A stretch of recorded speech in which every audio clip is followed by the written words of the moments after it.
आधुनिक भारत का इतिहास। इस वीडियो में हम लोग आधुनिक भारत के संपूर्ण इतिहास को देखेंगे, जो कि एस के पांडे और परीक्षावाड़ी जैसे विभिन्न किताबों से निचोड़ लेकर के बनाया गया है।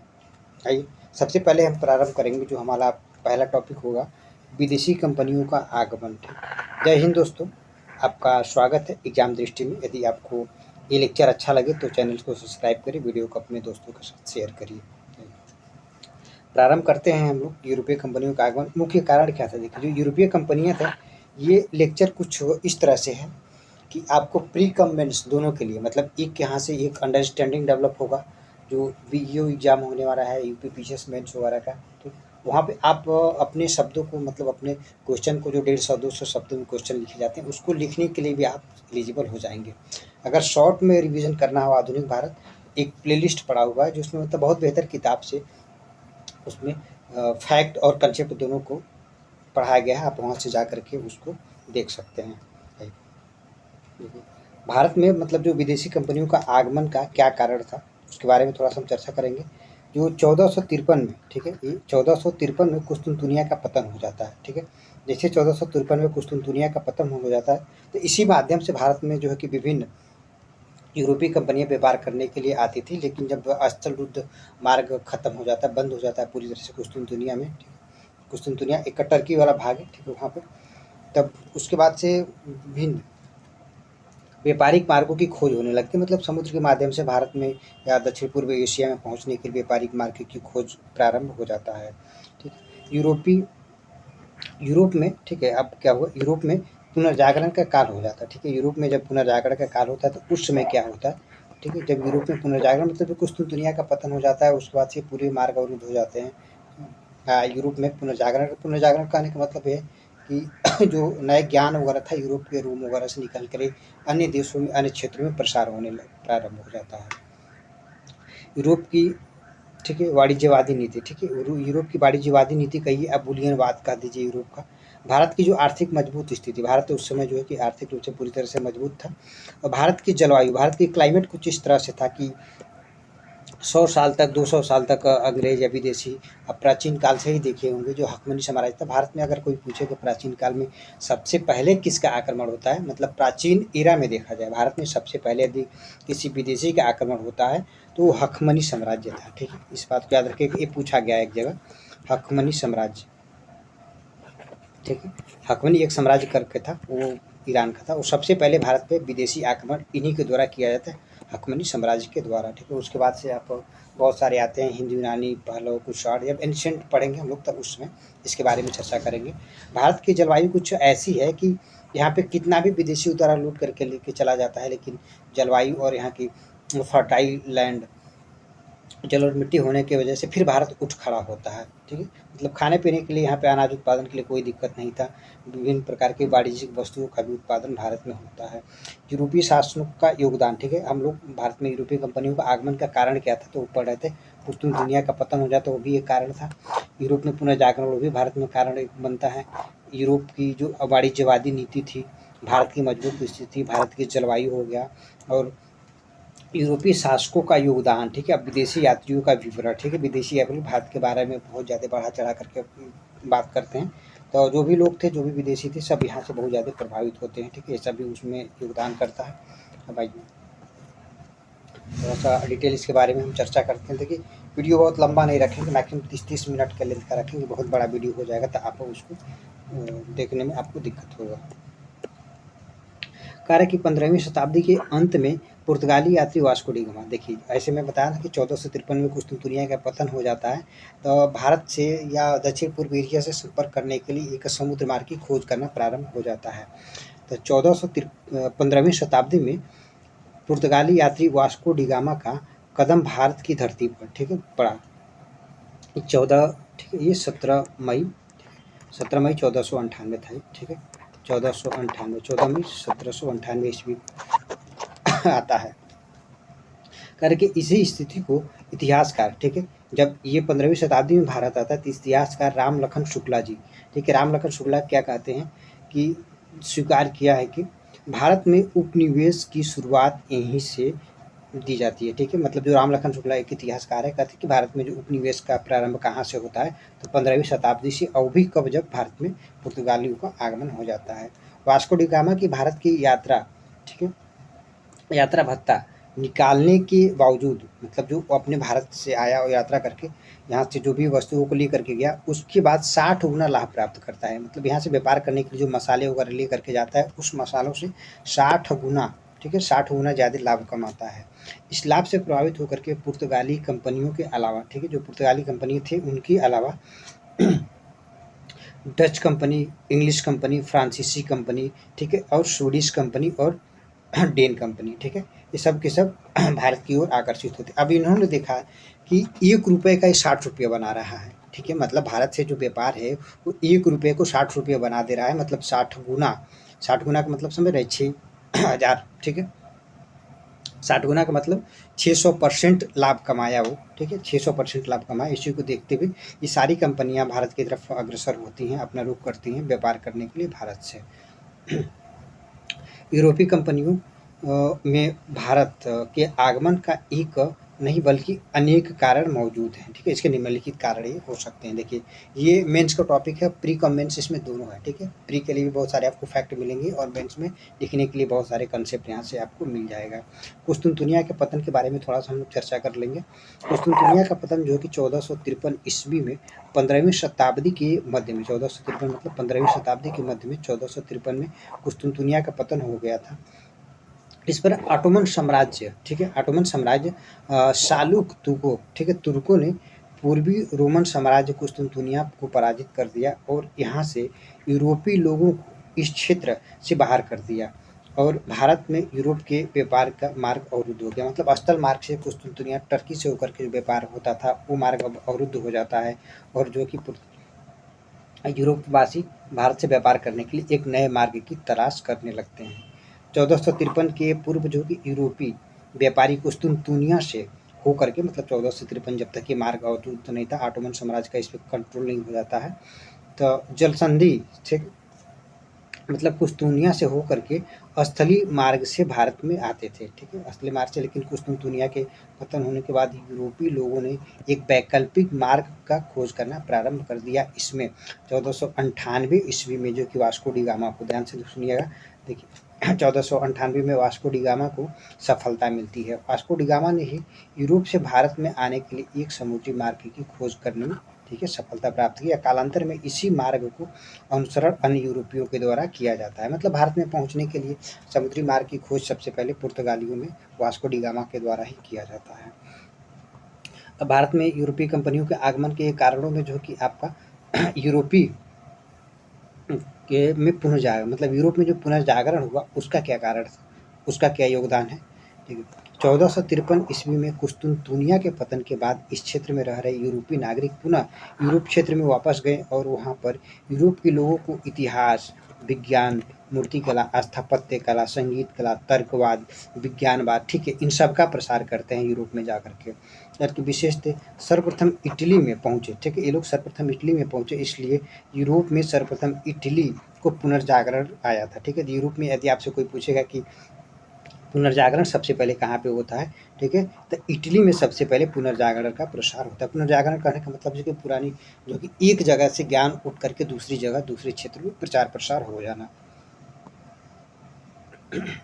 करके, इस पुनर्जागरण की वजह से यूरोपीय लोगों ने, पुनर्जागरण की वजह से यूरोपीय लोगों ने खोज और वैज्ञानिक भौगोलिक खोजों के युग को प्रारंभ कर दिया और इन खोजों में इटली, ठीक है, इटली, पुर्तगाल, फ्रांस, जर्मनी, इंग्लैंड के आने वाले नागरिक इन्हीं खोजों में, ठीक है, दिक्सूचक यंत्र, ठीक है, दिक्सूचक यंत्र हमारे सामने आया, ठीक है। जैसे कि आपको अगर समुद्र में यात्रा करना हो तो बिना दिक्सूचक यंत्र का आप यात्रा करना थोड़ा सा कठिन हो जाता है, हो सकता है आप अपने मार्ग को भर जाए, भटक जाए। तो मतलब समुद्र में यात्रा करने के क्रम में दिक्सूचक यंत्र का खोज हो जाता है। ये खोज पुर्तगालियों के द्वारा ही किया जाता है। इस यंत्र में समुद्री यात्रा की, मतलब यह जो दिक्सूचक यंत्र था समुद्र यात्रा को आसान बना दिया है, ठीक है। यूरोपीय कंपनियों के भारत में आगमन को आसानी हो गई। भारत की जो आर्थिक संपन्नता था वो कहाँ तक भारत में विदेशियों को यानी यूरोपियों को आगमन करने के लिए, व्यापार करने के लिए प्रेरित करता है, उसके बारे में देख लीजिए। प्राचीन काल से ही भारत की आर्थिक संपन्नता विश्व के पटल पर प्रसिद्ध थी। मतलब प्राचीन काल से ही भारत की जो आर्थिक संपन्नता प्रसिद्ध थी, ठीक है।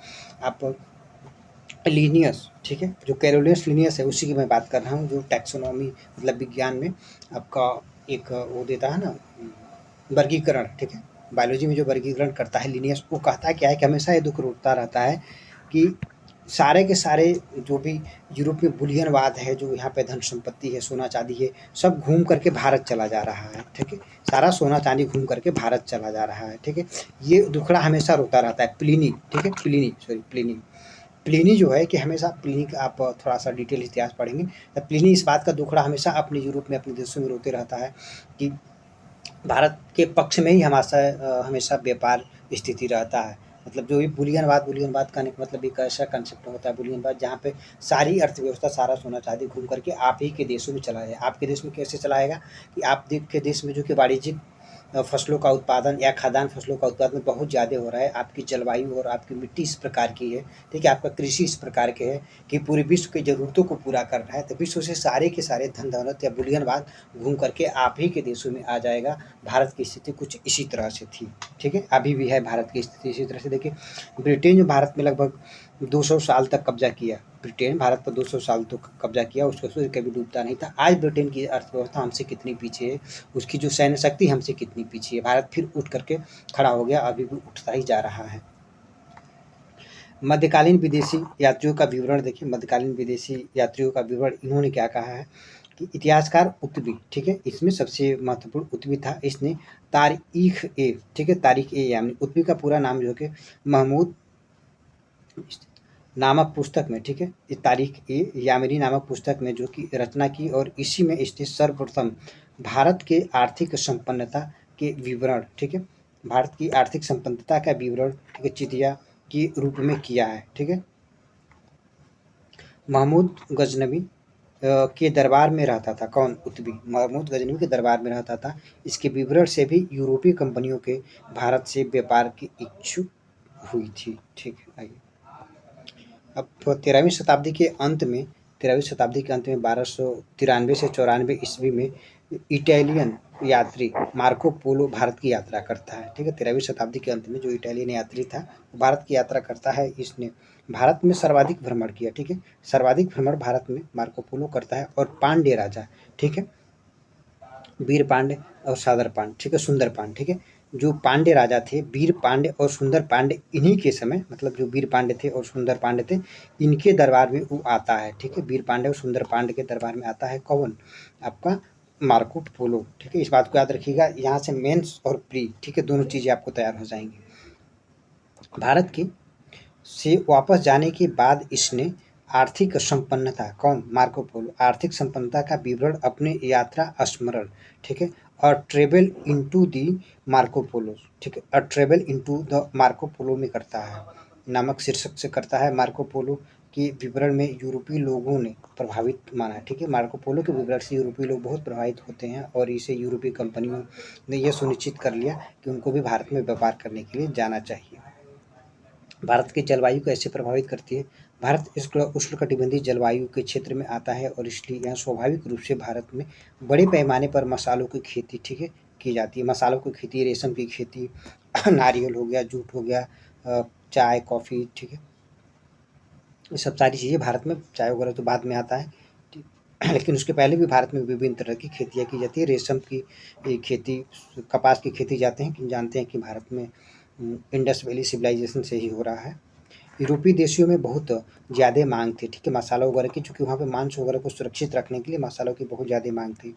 यूरोपीय महाद्वीप में शीतोष्णकटिबंधीय जलवायु के क्षेत्र में आता है, और इसलिए मसालों की प्राप्ति के लिए ये यूरोपीय कंपनियाँ भारत की तरफ आई हैं। यूरोपीय शासकों का योगदान क्या होता है कि भारत में ये लोग कैसे प्रवेश करते हैं? यूरोपीय शासकों ने भी समय समय पर अपने देश में कंपनियों को भारत से व्यापार करने के लिए प्रोत्साहित करते हैं। इसमें प्रमुख कंपनियों और शासकों का नाम इस प्रकार है, जैसे पुर्तगाल का जो प्रिंस हैरिस थे, ठीक है, प्रिंस हैरिस ये वही व्यक्ति है जो दिक्सूचक यंत्र का, ठीक है, दिक्सूचक यंत्र बनाता है, ठीक है। जो दिक्सूचक यंत्र, जैसे कि कुस्तुनतुनिया के पतन के बाद हम जैसे बताए आपसे कि स्थल मार्ग अवरुद्ध हो जाता है और समुद्र मार्ग से भारत की तरफ आने के लिए एक नए मार्ग की तलाश होने लगता है। और नए मार्ग की तलाश में यदि आप समुद्र में यात्रा करना चाहते हैं तो आप बिना इस यंत्र के, बिना किसी दिशा सूचक यंत्र के, दिक्सूचक का मतलब होता है दिशा सूचक यंत्र के, आपको समुद्र में यात्रा करना जोखिम भरा हो सकता है, क्योंकि आप भटक करके कहीं भी चले जा सकते हैं, ठीक है। हो सकता है कुछ ऐसा पैसेज या ऐसे रास्ता अपना लें जहाँ पे आप गोल गोल घूमते रहें, आपको दिशा का पता ही नहीं चल पाए, ठीक है।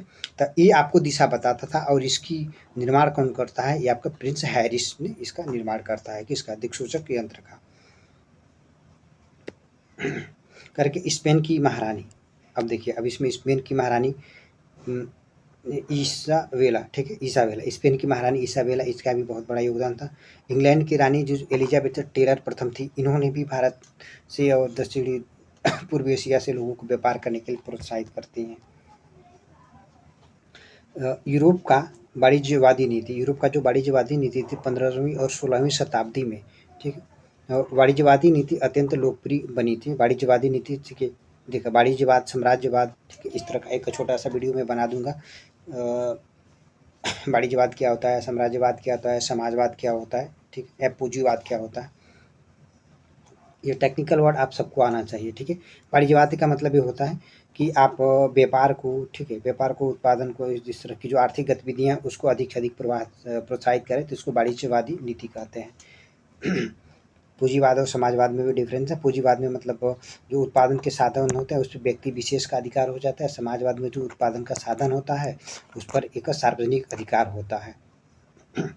एक साम्यवाद होता है। साम्यवाद में उत्पादन के साधनों पर जो कि सर्वहारा वर्ग होता है उसका अधिकार होता है। कि वाणिज्यवादी नीति के तहत यूरोप में स्वीकार किया गया था कि उद्योग धंधों की स्थापना करके, ठीक है, बुलियन को, ठीक है, बुलियन को प्राप्त करना, उद्योग धंधों का स्थापना करके बुलियन को प्राप्त कर, बुलियन का मतलब सोना चांदी को प्राप्त करना। यहाँ बुलियन का तात्पर्य सोना और चांदी से था, ठीक है। अर्थात वाणिज्यवादी नीति के जब रुपये पैसे का और इस तरह का जो कि जटिल लेखों का प्रचलन नहीं था, जब जो भी व्यापार वगैरह होते थे या तो बार्टर सिस्टम पे होता था। बार्टर सिस्टम कहने का मतलब है कि वस्तुओं का आदान प्रदान के माध्यम से व्यापार होता था या तो सोने चांदी के माध्यम से व्यापार होता था। अर्थात वाणिज्यवादी नीति के केंद्र में बुलियन ही था करके इसी से यूरोप के लोगों को आर्थिक समृद्धि का पता चलता था और भारत में बड़े पैमाने पर बुलियन मौजूद था, ठीक है, बुलियन मौजूद था। फलतः यूरोपीय कंपनियों ने भारत की तरफ रुख किया। अर्थात तो कुल मिलाकर के स्वीकार किया गया जा सकता है कि जो यूरोपीय कंपनियों ने भारत के आगमन के एक, ठीक है, यूरोपीय कंपनियों ने भारत के आगमन के एक नहीं बल्कि अनेक कारण थे और इसके आधारभूत तात्कालिक कारण के रूप से जो कुस्तुनतुनिया और यूरोप से पुर्तगाल के अनेक भूमिका निभाई जा सकती है, ठीक है। इसके अन्य कारण और सहयोगी भूमिका निभाई थी, ठीक है। जो ये सब सारे कारण हम लिखे थे ये मुख्य कारण था। इसके बाद जो अन्य कारण होंगे वो इसमें सहयोग की भूमिका निभाते हैं। देखिए ये मेंस में प्रश्न कैसे बन सकता है, प्री में या मेंस में, ठीक है। देखिए प्री में तो आपको ऑब्जेक्टिव टाइप का, देखिए यहाँ पे प्री में भी बहुत सारे क्वेश्चन आपको मिलेंगे, मेंस के लिए भी मिलेंगे। कि कौन से कारण हैं जिनसे प्रभावित होकर के यूरोपीय कंपनियां भारत आई थी, 200 शब्दों में ये आप इस पे क्वेश्चन लिख सकते हैं। करके कंपनियों के भारत आगमन में कुस्तुनतुनिया के पतन का कितना प्रभाव पड़ा और अन्य कारणों का भी इसके संक्षिप्त में चर्चा करिए 200 शब्दों में, ठीक है। अगले वाले वीडियो में हम लोग पुर्तगाली कंपनियों के आगमन के बारे में चर्चा करेंगे, ठीक है। वीडियो देखने के लिए बहुत बहुत धन्यवाद। अगर आपको इतिहास से रिलेटेड, मॉडर्न हिस्ट्री से रिलेटेड क्विज का प्रैक्टिस करना हो तो आप चैनल के डिस्क्रिप्शन बॉक्स में टेलीग्राम का लिंक दिया गया है जहाँ पे इतिहास के क्वेश्चन का घटना चक्र और उन किताबों से जो अन्य PYQ है उसको डाला जाता है। आप वहाँ पर जा कर के क्विज प्रैक्टिस कर सकते हैं।